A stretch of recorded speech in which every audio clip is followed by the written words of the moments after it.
पहले हम लोग और बेसिक चीज डीसी मोटर का बेसिक चीज बताया। आज हम बात करेंगे डीसी मोटर का वर्गीकरण, क्लासिफिकेशंस ऑफ डीसी मोटर। मतलब कि डीसी मोटर हमारा जो है कितने भाग में डिवाइड हुआ है और किस हिसाब से डिवाइड हुआ है। ठीक है, उसके लिए आपको थोड़ा सा आर्मेचर के बारे में जानना होगा कि आर्मेचर क्या होता है। साथ में आपका जो है फील्ड पोल के बारे में जानना होगा, फील्ड पोल क्या होता है, और आपका जो है सप्लाई के बारे में जानना होगा, है ना। जैसे आपको पता है कि डीसी मोटर क्या करता है, हम इसे इलेक्ट्रिकल एनर्जी देते हैं। इलेक्ट्रिकल एनर्जी देते हैं मतलब धारा देंगे और ये हमारा क्या करेगा, यांत्रिक ऊर्जा देगा, मैकेनिकल एनर्जी देगा। वैसे आपसे कोई पूछा जाए या आपसे कोई पूछता है कि डीसी मोटर का कार्य क्या है, तो बोलिएगा कि इसको हम विद्युत धारा देते हैं और ये हमें यांत्रिक ऊर्जा देता है। यांत्रिक ऊर्जा का मतलब कि मोटर से हम दूसरे मशीन को घुमा सकते हैं। जैसे आप जो ना कई बार जहाँ गेहूं पिसाया जाता है या जहाँ पे वगैरह मशीन पर देखते हैं, है ना, वो आप बहुत जगह देखो तो क्या देखते हैं, मोटर होता है। लेकिन वहां पे ये नहीं है कि हमने डीसी बोला है, वहां पे कोई भी मोटर हो सकता है। तो जिस तरीके से कोई भी मोटर हो सकता है उनमें डीसी भी हो सकता है। ठीक है, तो मोटर का काम यही है कि उसे आप धारा दीजिएगा, और अगर हम डीसी मोटर की चर्चा कर रहे हैं तो डीसी धारा दीजिएगा, डायरेक्ट करंट जिसको बोल सकते हो, और वो हमें क्या करेगा, यांत्रिक ऊर्जा देगा, मैकेनिकल एनर्जी देगा। इस मोटर को 3 भाग में डिवाइड किया गया। बेसिकली इसके पार्ट्स के हिसाब से और इसमें सप्लाई कैसे होती है। जैसे अगर हम नॉर्मल मोटर बनाए, है ना, ये जैसे मान के चलिए कि हमने मोटर बनाया और इस मोटर के बीच में घूमने वाला भाग को आर्मेचर क्या कहा जाता है, आर्मेचर घूमने वाला भाग को। हालांकि आगे जब और सब मोटर पढ़ेंगे तो वहां पर हम लोग घूमने वाला भाग को रोटर बोलेंगे। हालांकि एसी में क्या बोला जाएगा, रोटर, लेकिन डीसी है तो डीसी को हम लोग क्या बोलेंगे, आर्मेचर बोलेंगे। आर्मेचर जो हमारा होता है पत्ती से लैमिनेट करके बनाया जाता है। हालांकि ये सिलिकॉन स्टील का बनता है और इसमें स्लॉट्स बनाया जाता है जिसमें हम लोग बाइंडिंग करते हैं। और आर्मेचर के बगल में एक और भाग होता है कम्यूटेटर, है ना, क्या होता है, कम्यूटेटर।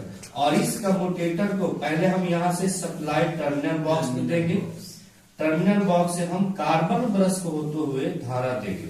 ठीक है, और यहाँ पर एक हमारा जो है बॉडी में चुंबक लगा होता है, यह चुंबक का काम करता है। ये चुंबक 2 तरह के हो सकता है।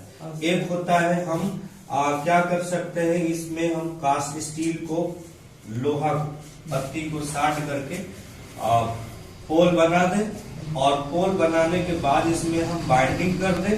तो बाइंडिंग कर देंगे तो ये हमारा क्या बन जाएगा, फील्ड पोल। फील्ड पोल इसलिए कि ये जब हम धारा देंगे इसमें तो ये भी हमारा चुंबक बन जाएगा। अगर धारा नहीं देंगे, बाइंडिंग नहीं करेंगे तो उसको पोल बोलेंगे। ठीक है, जब बाइंडिंग करेंगे, धारा देंगे तो उसको हम लोग क्या बोलेंगे, फील्ड पोल बोलेंगे। ठीक है, ये हमारा डिपेंड करता है कि कितना नंबर में होता है, 2 होता है, 4 होता है, 8 होता है, वो डिपेंड करेगा इसके आकार के ऊपर। लेकिन जब भी होगा तो पेयर में होगा। क्लियर था। तो एक अगर नॉट होगा तो दूसरा क्या हो जाएगा, साउथ। तो इसी को हम लोग बोलते हैं फील्ड पोल। क्लियर दोस्त। और ये बीच वाला घूमने वाला भाग को क्या बोलते हैं, आर्मेचर। और इसको हम इसमें सप्लाई देंगे डीसी। तो हम ये जो डीसी मोटर का क्लासिफिकेशन है, इस क्लासिफिकेशन को इन चीजों, मतलब यहाँ पे जो 3 टर्म हमने लिखा है, ये 3 वर्ड जो लिखा है, इसी तीनों पर डिपेंड करता है। ठीक है, एकदम ध्यान से सुनना। जरूरी नहीं है कि आप जो है मोटर के बारे में रटो कि हम ऐसे जोड़ेंगे या ऐसे करेंगे तो हमारा सीरीज बनेगा, ऐसे करेंगे तो हमारा शंट बनेगा, या ऐसे रहेगा तो हमारा, मतलब इसमें भी बाइंडिंग है और ये आपका आर्मेचर है। अगर धारा, सुनिएगा ध्यान से, अगर धारा पहले फील्ड पोल से, मतलब धारा कहां से आया, यहां पे देखिएगा, टर्मिनल बॉक्स। अब टर्मिनल बॉक्स में कहां से दे रहे आप जानिए, टर्मिनल बॉक्स से कहां गया, फील्ड पोल।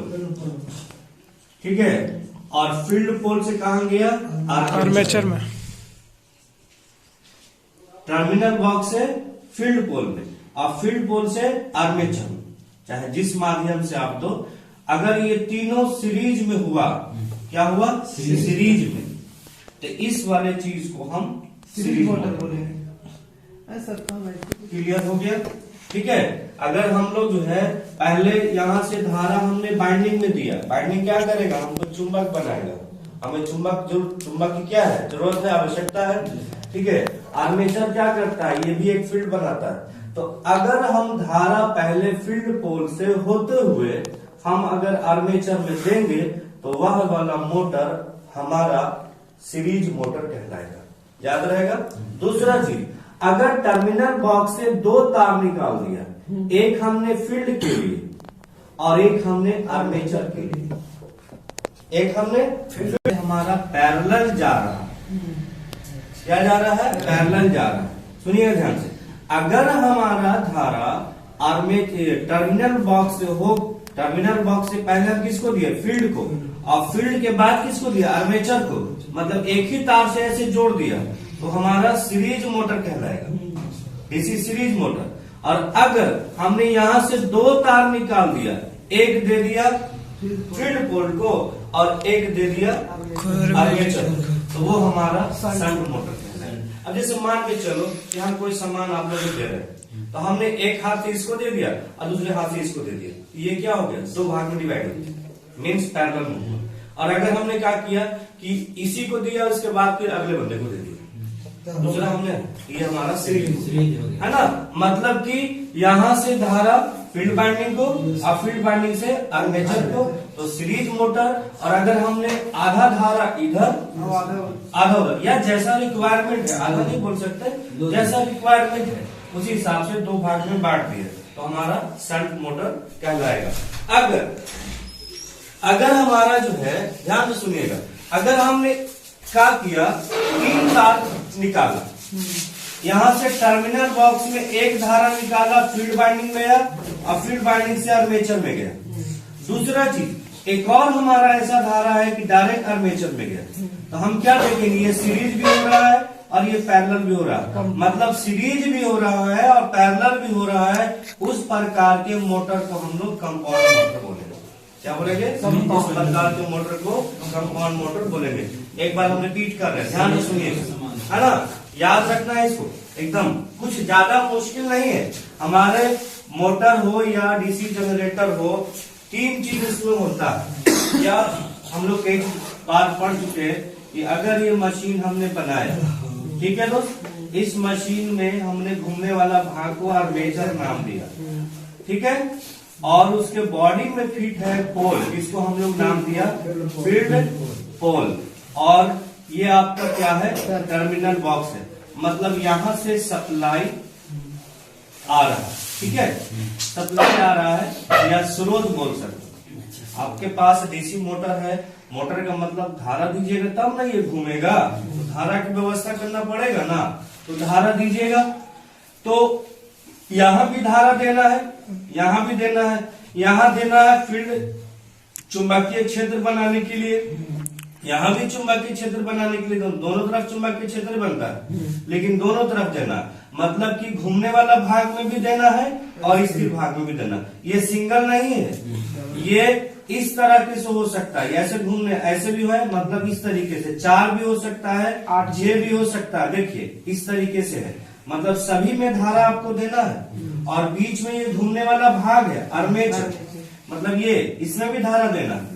तो याद रखना है कि यहाँ से धारा हमने पहले फील्ड पोल के दिया, पूरा फील्ड पोल के दे दिया, उसके बाद फिर हमने आर्मेचर को दिया, तो क्या देखा, ये सीरीज में, इसको हम सीरीज मोटर बोलेंगे। हमने कहा किया भाई एक तार तो इधर चले जाओ, सॉरी फील्ड पोल के लिए, और एक आर्मेचर के लिए, तो ये पैरेलल हो गया, मतलब शंट मोटर कहलाएगा। तीसरा बार हमने क्या किया कि एक तार लिया तो सीरीज मतलब फील्ड भी गया, आर्मेचर में भी गया, और दूसरा तार हमने क्या किया, सिर्फ आर्मेचर के लिए किया, तो सीरीज भी हो रहा है, शंट भी हो रहा है, मतलब पैरेलल भी हो रहा है, तो हम इसको हम कंपाउंड मोटर। अब कहेंगे सर तीनों मोटर का अलग अलग कनेक्शन क्यों किया, तो तीनों का अलग अलग प्रॉपर्टी होगा। कई बार ऐसा होगा कि कुछ मोटर को बगैर लोड दिए हुए स्टार्ट करना होता है, या कई मोटर तो ऐसा होता है कि लोड देकर स्टार्ट करना होता है। तो कई तरह प्रॉपर्टी हम तो बारी बारी जब पढ़ाएंगे ना, सीरीज अलग शंट अलग, क्योंकि थोड़ा लेंथी प्रोसेस है, सबको अगर कंबाइन कर देगा ना तो हौच पौच हो जाएगा, इसीलिए हम एक एक करके पढ़ाते हैं। सीरीज पहले पढ़ाएंगे, फिर उसके बाद शंट पढ़ाएंगे, ठीक है। कंपाउंड मोटर में हमने क्या देखा कि ये हमारा अगर मोटर है और ये पोल है, ठीक है। अब यहां से सप्लाई आएगा प्लस माइनस, और ये आपका क्या है, आर्मेचर। मतलब कि अगर हमारा सप्लाई यहां से पहले किसमें गया, फील्ड में, पोल में, और पोल से किस में गया, आर्मेचर, और इधर से भी हमने आर्मेचर, तो हमारा क्या बन गया, कंपाउंड बन गया, कंपाउंड बन गया। अब रही बात, सुनिए ध्यान से, अगर हमारा ये पोल, ध्यान से सुनना, यहाँ पे मिल गई, अगर ये पोल किसमें, याद रखना है कंपाउंड में हमारा 2 बाइंडिंग किया जाता है, किसको, हर पोल को, अच्छा। जितना भी पोल होगा वो सारा पोल में 2 बाइंडिंग करेंगे। एक हमने पोल को बाइंडिंग कर दिया सीरीज में जोड़ने के लिए आर्मेचर के साथ, है ना, सीरीज में जोड़ेंगे, और एक हमने जो है पैरेलल में जोड़ने के लिए बाइंडिंग करेंगे। हो सकता है पीछे में हम मिस्टेक किए होंगे, लेकिन ध्यान रखना है टर्मिनल बॉक्स में हमने यहाँ पे जब हमें कंपाउंड जब मोटर बनाना होगा तो हम डीसी मोटर के हर पोल के बाइंडिंग को पोल में बाइंडिंग करेंगे, हर पोल के बाइंडिंग को 2 भाग में डिवाइड करेंगे। क्लियर, 2 भाग में डिवाइड, किसको, पोल को 2 भाग में डिवाइड करेंगे, और एक पोल के बाइंडिंग को सीरीज में जोड़ेंगे और एक बाइंडिंग को पैरेलल में जोड़ेंगे, तब ये हमारा मोटर जो तैयार होगा ये कंपाउंड मोटर होगा। अब ये कंपाउंड मोटर हमारा 2 भाग में बटा हुआ है, एक बटा हुआ है कम्युलेटिव और एक बटा हुआ डिफरेंशियल। माइंड में सेट कर लीजिए कि 2 बाइंडिंग करेंगे किस में, पोल में, तो एक हमारा सीरीज में जुड़ेगा और दूसरा हमारा पैरेलल में जुड़ेगा, तब कंपाउंड मोटर बन गया। क्लियर, हमारा सीरीज के लिए और पैरेलल में कंपाउंड बन गया। अगर दोनों का सप्लाई का डायरेक्शन सेम रहेगा, एक ही दिशा में रहेगा, धारा इसमें भी देना है और धारा इसमें भी देना है, दोनों का धारा ऐसे चलेगा क्लॉकवाइज मान के चलिए, तो ये हमारा कम्युलेटिव होगा। अच्छा, क्लियर। दूसरा चीज, अगर 2 बाइंडिंग है कंपाउंड, एक सीरीज है पैरेलल, कंपाउंड, अगर धारा का दिशा एक का क्लॉकवाइज और दूसरे का एंटी क्लॉकवाइज, तब हमारा डिफरेंशियल होगा। बात समझ आई, रिपीट अगेन रिपीट।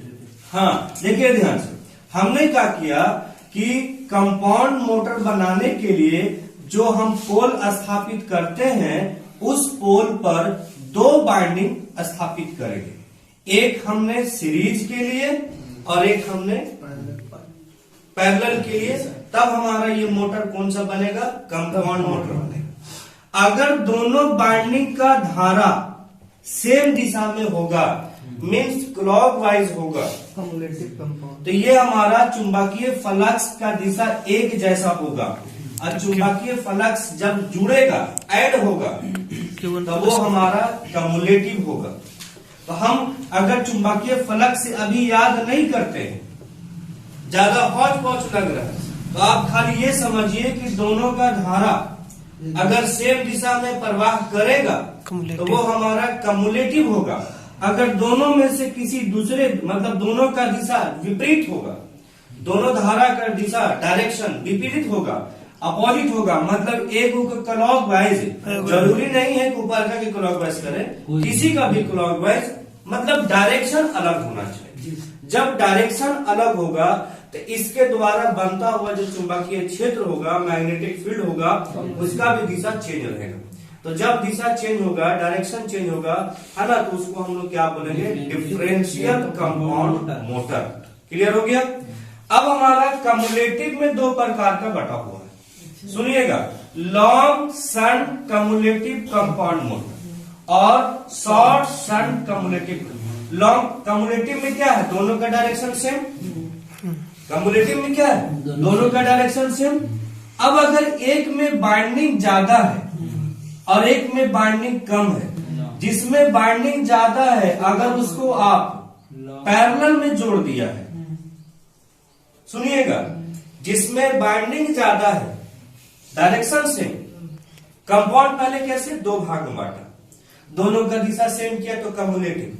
अगर बाइंडिंग ज्यादा है उसको आपने पैरेलल में जोड़ा है, जिसमें बाइंडिंग कम है उसको आपने सीरीज में जोड़ा है, तो पहला दो भाग में दिया कंपाउंड सेम डायरेक्शन हुआ कम्युलेटिव। अगर पैरेलल में ज्यादा लपेट वाले के जोड़ दिया तो long short cumulative compound. Clear. लेकिन अगर हमारा कम बाइंडिंग वाले को पैरेलल में जोड़ दिया तो short short cumulative compound motor. Clear हो गया, ठीक है। नेक्स्ट बात करते हैं डिफरेंशियल का। तो डिफरेंशियल कंपाउंड मोटर तो हमने समझा दिया क्या, कि अगर दो बाइंडिंग करेंगे तो कंपाउंड बनेगा, दोनों का डायरेक्शन अलग अलग रखेंगे तो डिफरेंशियल बनेगा। अगर ज्यादा बाइंडिंग वाले को पैरेलल में जोड़ दिया है तो लॉन्ग शॉर्ट डिफरेंशियल कंपाउंड बनेगा, और कम बाइंडिंग वाले को पैरेलल में जोड़ दिया, पैरेलल ध्यान से रखना, पैरेलल वाले को ही ध्यान में रखना है, सीरीज वाले को नहीं, है ना। क्योंकि यहाँ पे लॉन्ग सन मतलब पैरेलल, शॉर्ट सन मतलब लॉन्ग मतलब ज्यादा तार वाला पैरेलल में, और शॉर्ट सन मतलब कम तार वाला पैरेलल। क्लियर हो गया। एक बार शुरू से रिवाइज करते रहे, ध्यान से सुनिएगा। हमने डीसी मोटर को वर्गीकरण कर रहे, मतलब डीसी मोटर को कितने भाग में है, कि कितने भाग में होता है उसको बांट रहे। तो किस तरीके से बढ़ता है, तो सिर्फ धारा के दिशा से या धारा के बंटवारा से।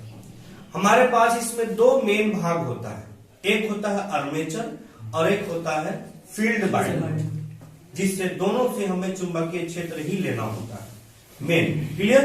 अगर हम धारा टर्मिनल बॉक्स से फील्ड वाइंडिंग से होते हुए आर्मेचर में लेते हैं, मतलब दोनों को सीरीज में करते हैं, तो वो हमारा सीरीज मोटर कहलाता है। अगर हम धारा दोनों को अलग अलग भाग में कर देते हैं, मतलब फील्ड वाइंडिंग को अलग और आर्मेचर को अलग, तो हमारा शंट जनरेटर कहलाता है। लेकिन अगर हम फील्ड वाइंडिंग को एक बार सीरीज में जोड़ते हैं और एक बार पैरेलल में जोड़ते हैं, फील्ड वाइंडिंग को एक बार सीरीज में और एक बार पैरेलल से देते हैं धारा आर्मेचर को, मतलब दोनों दो भाग में बांटते हैं इसको फील्ड वाइंडिंग, तो हमारा कंपाउंड मोटर कहलाता है। कंपाउंड मोटर हमारा जो है दो भाग में बढ़ता है। कंपाउंड मोटर आप समझिएगा कि फील्ड वाइंडिंग जो है उसको दो भाग में बांटा गया है। अगर वो दो भाग में बांटा गया है, दोनों का दिशा अगर सेम दिशा में है, करंट का दिशा अगर सेम डायरेक्शन में है तो कम्युलेटिव, और दोनों का विपरीत दिशा में है तो डिफरेंशियल। ठीक है। अब कम्युलेटिव हमारा दो भाग में बटा हुआ है, सेम दिशा में है लेकिन ज्यादा बाइंडिंग वाला पैरेलल में, तो लॉन्ग शॉर्ट। सेम दिशा में है, कम बाइंडिंग वाला पैरेलल में, शॉर्ट। डिफरेंट अलग अलग दिशा में है लेकिन ज्यादा बाइंडिंग पैरेलल में और कम बाइंडिंग पैरेलल में, तो शॉर्ट डिफरेंशियल कंपाउंड। क्लियर हो गया सबको? चलिए ठीक। नेक्स्ट एक करके सप्लाई को हम लोड करंट के नाम से जानते। कई बार ऐसा होगा कि इंडिकेशन में प्रॉब्लम होगा तो क्या बोलेंगे, लोड करंट, है ना। करंट है तो मात्रा भी एम्पियर होगा। तो पहले हमारा ये लोड करंट या सप्लाई करंट कहाँ गया, फील्ड वाइंडिंग, और ये फील्ड वाइंडिंग मतलब एफ से, और ये हमारा आर्मेचर के साथ सीरीज में है या लोड के साथ सीरीज में है, इसलिए एसी लिखते हैं। क्लियर। सर्किट डायग्राम कहा जा सकता है डीसी सीरीज मोटर के लिए। यहां से सप्लाई आया, फील्ड वाइंडिंग से कहा गया, फिर आर्मेचर में। ठीक है। तो आर्मेचर में गया तो आर्मेचर में जो करंट गया है उसको क्या बोलेंगे, आर्मेचर करंट बोलेंगे, है ना। आर्मेचर करंट को हम लोग जो है IA से लिखते हैं।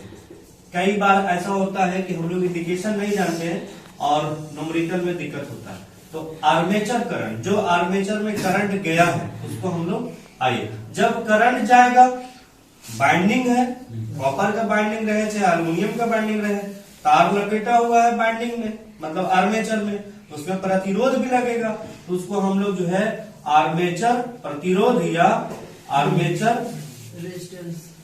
रेजिस्टेंस बोलेंगे। ठीक है दोस्त। इसी तरीके से हमारा सीरीज, यहां से करंट आया तो इसमें गया होगा करंट, है ना, इसको हम लोग जो है सीरीज फील्ड करंट बोलेंगे। ठीक है। उसके बाद इसमें हमारा रेजिस्टेंस भी होगा, तो हम क्या बोलेंगे, सीरीज फील्ड रेजिस्टेंस। तो ये हमारा इंडिकेशन होगा, न्यूमेरिकल के लिए आसानी होगा। अब हम समझते हैं कि हमारा सीरीज मोटर कैसे बनता है। ठीक है। तो सीरीज मोटर बनाने में कोई आपको दिक्कत नहीं है। कैसे करेंगे, मोटर का कंस्ट्रक्शन जो है सेम ही रहेगा। बस हम लोग पहले क्या करेंगे, सप्लाई जो लेंगे ना, जिसको हम टर्मिनल बॉक्स पर देते हैं, पहले उसको हम फील्ड वाइंडिंग में धारा देंगे, और फील्ड वाइंडिंग में धारा देने के बाद उसको हम क्या करेंगे, आर्मेचर में देंगे। तो हम ये कहेंगे कि अगर किसी मोटर में सप्लाई फील्ड वाइंडिंग से होते हुए आर्मेचर में जाए तो वह मोटर सीरीज मोटर कहलाता है। इस मोटर में आर्मेचर और फील्ड वाइंडिंग सीरीज में होता है। दूसरा चीज ये ध्यान रखना है, ये भी कह सकते हो कि सप्लाई मतलब आईए लोड करंट बराबर सीरीज करंट बराबर आर्मेचर करंट, तीनों क्या है, बराबर होगा। अगर यहां से हम 10 एम्पियर दिया है, वही करंट यहां पूछेगा 10 एम्पियर, और वही वाला करंट आर्मेचर में भी पूछेगा।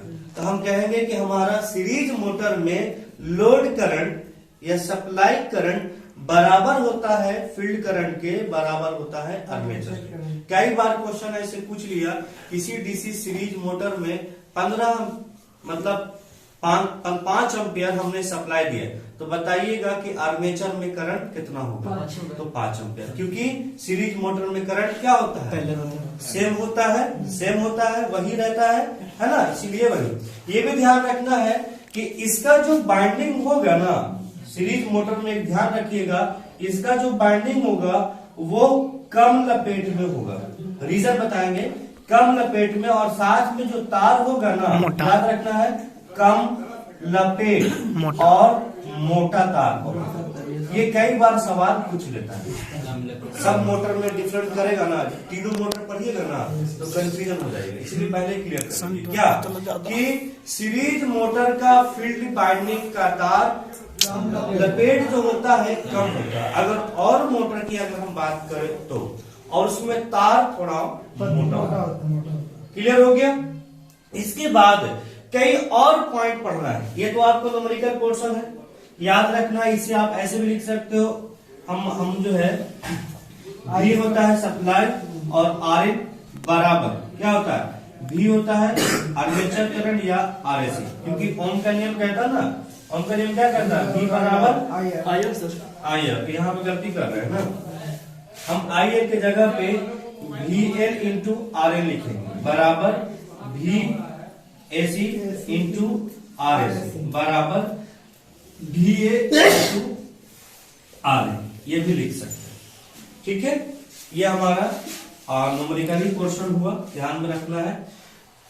अब देखना है इस तरह के मोटर में कई और चीज पढ़ना है, जिसको हम लोग विशेषता बोलेंगे, क्योंकि सबसे ज्यादा इंपॉर्टेंट वही है और उसी से ज्यादा क्वेश्चन आपको पूछेगा। ठीक है, विशेषता में क्या होता है कि सीरीज मोटर में अगर लोड को बढ़ा दिया जाए तो उसकी गति क्या होगा, या टॉर्क को बढ़ा दिया जाए तो उसका गति क्या होगा, स्पीड क्या होगा, या स्पीड को बढ़ाना है तो लोड में क्या परिवर्तन किया जाए। कई तरह की चीजें हैं और कई तरह से क्वेश्चन पूछता है। मतलब ये समझना है कि मोटर तो ये बेसिक चीज है, इससे सवाल नॉर्मल एग्जाम में करेगा, लेकिन अगर कंपटीशन का सवाल करना है और डीसी मोटर का मतलब लेवल थोड़ा सा बढ़ाना है, तो हर मोटर का विशेषताएं जरूर पढ़ेगा, क्योंकि विशेषताएं से ही क्वेश्चन छूटेगा। क्लियर। तो आप विशेषता का डिस्कशन करेंगे, इसको नोट कर लीजिए, है ना। फील्ड बाइंडिंग में गया और फील्ड बाइंडिंग के बाद फिर आर्मेचर में गया, तो हमारा क्या बन गया, डीसी सीरीज मोटर।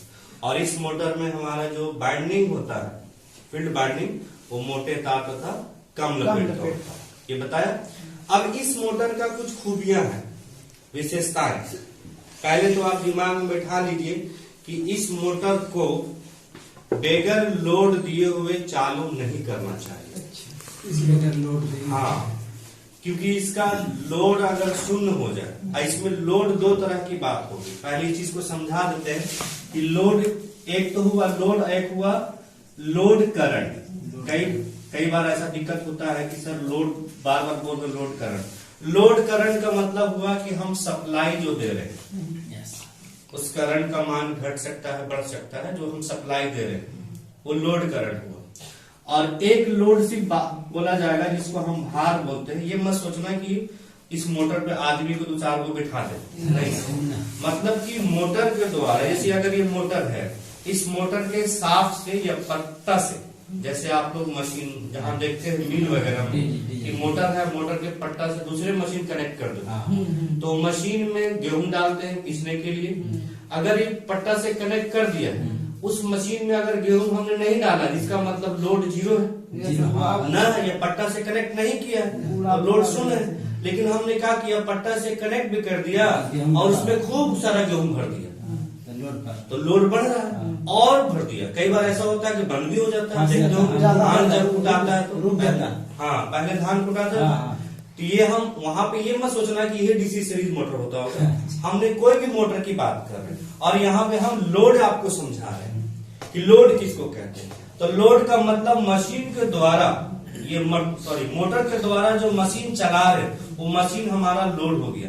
बड़ा मशीन, छोटा मशीन, मशीन में जो चीज डाला जा रहा है वो सब क्या हो गया, लोड हो गया। ठीक है। तीसरा चीज हमें बात करते हैं टॉर्क के बारे में। अगर मशीन, ये मान के चलिए सॉफ्ट है, ये मशीन में जब चलने लगता है तो इसमें एक बल पैदा होता है, घुमाव बल, इसको हम बेसिक में बता रहे थे। वैसा बल कि अगर इसको पट्टा से कनेक्ट कर दे तो हमारा मशीने को घुमा देगा, मतलब अगला जो जुड़ा होता है। तो ये जो बल होता है ना, इस पर टॉर्क पर, इसी बल को, इस बल के माध्यम से दूसरा मशीन अगर घूमता है तो हम बोलते हैं इसको क्या बोलते हैं, टॉर्क। क्या बोलेंगे, टॉर्क।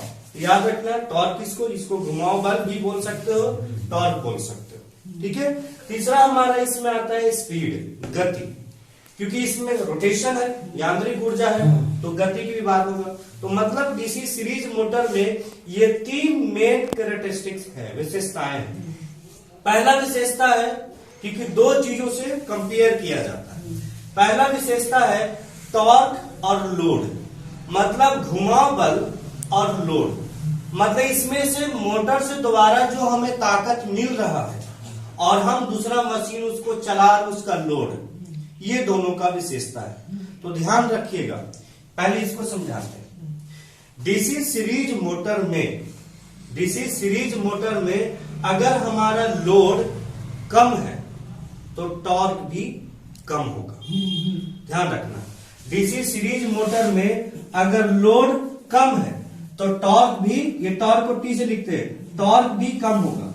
और याद रखना है हमारा डीसी सीरीज मोटर में टॉर्क आर्मेचर करंट के स्क्वायर के समानुपाती होता है। ये बहुत ही इंपॉर्टेंट है, सुनिएगा ध्यान से। कैसे क्वेश्चन जनरेट करेगा, डायरेक्ट ऑप्शन इस पर दे देगा, ठीक है, या ये कह देगा कि डीसी सीरीज मोटर में लोड बढ़ाने से उसकी गति बढ़ती है, आर्मेचर करंट बढ़ता है, कई चीजों को कंफ्यूज कर देगा। तो आपको टेंशन नहीं लेना है, बारी बारी से समझिएगा। पहले हम बात कर रहे हैं टॉर्क के बारे में, मतलब मशीन में जो घुमाव बल होता है, और दूसरा हमारा लोड जो मशीन लगा रहे हैं। अगर हमारा लोड 0 है या लोड कम है तो टॉर्क भी कम होगा। जैसे जैसे लोड बढ़ाएंगे वैसे वैसे टॉर्क बढ़ेगा। याद रखना है टॉर्क हमारा जो होता है वो समानुपाती होता है आर्मेचर करंट, मतलब जो आर्मेचर में धारा देंगे तब ना टॉर्क पैदा होगा, और चुंबकीय क्षेत्र रहेगा तब ना। ये समझिए कि टॉर्क समानुपाती होता है आर्मेचर करंट और चुंबकीय फ्लक्स के गुणनफल के। दूसरा चीज ये भी ध्यान रखना है कि आर्मेचर करंट के समानुपाती होता है क्या, चुंबकीय फ्लक्स के। क्यों? क्योंकि ये कहां पे होता है, फाई बराबर कहां होता है, आई एसी में होता है। तो ये भी तो याद रखना है ना कि आई ए बराबर होता है सीरीज मोटर के लिए। तो हम सुनिए, देखिए यहाँ पे ये तो आगे आएगा, लेकिन फिलहाल देखिए टॉर्क समानुपाती होता है आर्मेचर करंट और फाई के। फाई क्या है? पोल के द्वारा चुंबकीय फ्लक्स, और आर्मेचर पता है। ये फाई कब पैदा होगा? जब हमारा करंट होगा किसमें? फील्ड में। तो फील्ड करंट तो आर्मेचर के बराबर होता है, आर्मेचर करंट के बराबर में होता है। तो हम कह सकते हैं कि आर्मेचर करंट बराबर होगा फील्ड के। इसीलिए यहाँ पे हम लिख सकते हैं कि आपका जो है टॉर्क समानुपाती होता है आई इंटू आई ए, और टॉर्क समानुपाती होता है आई ए के स्क्वायर। ठीक है, मतलब ये लास्ट में ये देखिए कि जैसे जैसे आप आर्मेचर और फ्लक्स का करंट का मान बढ़ाइएगा तो हमारा टॉर्क का मान बढ़ेगा। टॉर्क का मान क्या होगा? बढ़ेगा, है ना। टॉर्क का मान बढ़ेगा, मतलब आर्मेचर करंट नहीं दीजिएगा तो टॉर्क का मान क्या होगा? कम रहेगा। ठीक है, यहां तक पहला कैरेक्टरिस्टिक समझ में आया। ठीक, लोड इन द सेंस की लोड करंट है। कई बार कंफ्यूजन इस बात की कि ये लोड कौन सा है, तो करंट वाला लोड है। तो अगर हमारा डीसी सीरीज मोटर में लोड कम है तो टॉर्क भी कम होगा, क्योंकि उसमें फ्लक्स और लोड करंट का मान निम्न होता है। जैसे जैसे हम लोड का मान बढ़ाइएगा तो टॉर्क का मान भी क्या होगा? बढ़ेगा। वैसे वैसे टॉर्क का मान बढ़ेगा। एक ऐसा वक्त आएगा कि टॉर्क जो है करंट के वर्ग के, आर्मेचर के वर्ग के समान होगा। ये कैसे आया? तो हमने यहाँ बताया है कि आर्मेचर करंट बराबर होता है फाई। क्यों? क्योंकि हमारा फाई कहां से पैदा होता है? फील्ड करंट से। तो हमने बताया कि सीरीज मोटर में फील्ड करंट बराबर होता है आर्मेचर से, इसीलिए हम कह सकते हैं कि आर्मेचर हमारा फाई के। इसके जगह पे हम यहाँ पे फाई के जगह पे हम आई इंटू आई ए लिख सकते हैं। तो हमारा टॉर्क जो है समानुपाती होता है करंट के, है ना। इस ग्राफ में देखिए, ये आपका लोड करंट है और ये आपका टॉर्क है। लोड करंट थोड़ा सा ही बढ़ा है कि टॉर्क हमारा काफी स्पीड से भागे लगा। हाँ, ठीक है। ये ग्राफ, कई बार ग्राफ से भी क्वेश्चन पूछ लेता है। ठीक है, दूसरा हम बात करते हैं स्पीड लोड के बारे में। लोड ये वाला है, आप मशीन के साथ जोड़े हुए, मोटर को मशीन के साथ जोड़े हुए, वो वाला लोड है। अगर लोड बढ़ाइएगा तो स्पीड क्या होगा? कम होगा। हाँ, ठीक है, ये ध्यान रखना। अगर ये लोड बढ़ाइएगा है ना तो स्पीड कम होगा। ये भी याद रखना, अगर आपने लोड शून्य रखा तोड़ फोड़ देगा पूरा, तो स्पीड आपको बहुत ज्यादा हो जाएगा। इसलिए इस मोटर में ये वाला प्रिकॉशन रखना है, मतलब हमेशा ध्यान रखना है कि कभी भी बगैर लोड दिए हुए चालू नहीं करना है। जब भी मोटर को चालू करना है इसको तो लोड दे के चालू करना है, क्योंकि इसका शून्य लोड पर इतना ज्यादा स्पीड हो जाता है कि उसकी बाइंडिंग फूट सकता है। ये ध्यान में रखना है पहला चीज। अब यहाँ पर हम बात करते हैं स्पीड और टॉर्क। ये दोनों एक दूसरे को व्युत्क्रमानुपाती होता है। स्पीड मान के चलिए कि n है, ये व्युत्क्रमानुपाती होता है फाई, है ना। अगर इसको बढ़ाइएगा तो आपका लोड क्या होगा? घटेगा। और अगर मान के चलिए, सॉरी, गति क्या होगा? घटेगा। अगर इसको घटाइएगा तो लोड क्या होगा? सॉरी, गति क्या होगा? बढ़ेगा। ध्यान में रखना है व्युत्क्रमानुपाती। ये दोनों को ग्राफ से दर्शाया गया कि लोड, अगर यहाँ पे लोड करंट बढ़ेगा तो हमारा ये क्या होगा? देख रहे तुम, मान के चलिए कि यहाँ पर अगर एक था तो एक में क्या था? ज्यादा है, लेकिन जैसे जैसे हम 2 तक या 3 तक पहुंचे तो हमारा ये क्या हो रहा है? कम हो रहा है ना। ये ध्यान रखना। उसी तरीके से ये आपका जो है लोड स्पीड लोड का ग्राफ है, और ये आपका जो है स्पीड टॉर्क का ग्राफ। टॉर्क को ध्यान, ये मतलब ये वाला कैरेक्टरिस्टिक को ध्यान में रखना है, ठीक है। उसके बाद एक चीज और सुनिए, इस मोटर को वैसे जगह पे प्रयोग किया जाता है जहां पर स्टार्टिंग टॉर्क की आवश्यकता ज्यादा होती है। कई बार सवाल पूछा हुआ है, आप कहेंगे सर स्टार्टिंग टॉर्क क्या होता है? आप सब ने बाइक चलाते होंगे, बाइक में क्या होता है? गियर होता है। अगर आप 4 गियर पे बाइक स्टार्ट करते हो, चलाने की कोशिश करते हो तो आगे नहीं बढ़ता है। बढ़ता है तो थोड़ा सा लगता है कि इसमें जाने नहीं है ना। और अगर आप उस पर बैठ गए हैं 2 बंदा तो और जल्दी चालू नहीं। वही अगर एक गियर पे चालू करते हो तो आपका मोटर मतलब जो गाड़ी होता है अचानक से झटका देके आगे बढ़ता है। इन द सेंस ये है कि आपका जो बाइक है, ये कोई भी बाइक है, कम गियर पे ज्यादा ताकत देता है, कम गियर पे ज्यादा ताकत है और ज्यादा गियर पे कम ताकत। हाँ, जब वो गति कर लेता है, हम ये कहेंगे कि ज्यादा गियर पे स्पीड ज्यादा है, ज्यादा गियर पे स्पीड ज्यादा है और कम गियर पे ताकत ज्यादा है। उसी तरीके से सीरीज मोटर शुरू में इसमें जो है ताकत ज्यादा है, शुरू में ताकत इसमें ज्यादा है ना, और जब ये चलने लगेगा तो ताकत इसका क्या हो जाता है, कम हो जाता है, स्पीड ज्यादा हो जाता है। जैसे हम बाइक की बात करें, शुरू में स्पीड कम है, कम गियर में स्पीड कम है, ताकत ज्यादा है कि 3 आदमी पर भी चला देता है और ये नीचे से ऊपर भी चढ़ा देता है। लेकिन अगर 4 गियर दे दे तो नहीं चलेगा, लेकिन स्पीड ज्यादा है अगर स्पीड में चलेगा। देखते हैं ना, बाइक का स्पीड ज्यादा कब बढ़ता है, जब 4 गियर पे करते हैं, 2 गियर पे तो बढ़ने नहीं करता है स्पीड, कितना भी स्टेटर देते हैं। उसी तरीके से ये डीसी मोटर में समझिएगा कि डीसी मोटर हमेशा चालू करना चाहिए लोड के साथ, बगैर लोड के नहीं। लोड दीजिएगा तो सही चलेगा, नहीं तो नहीं चलेगा। मतलब वैसे जगह पे इसको प्रयोग किया जाता है जहां पर लोड दे करके स्टार्ट किया जाता है ना। चलिए ठीक है।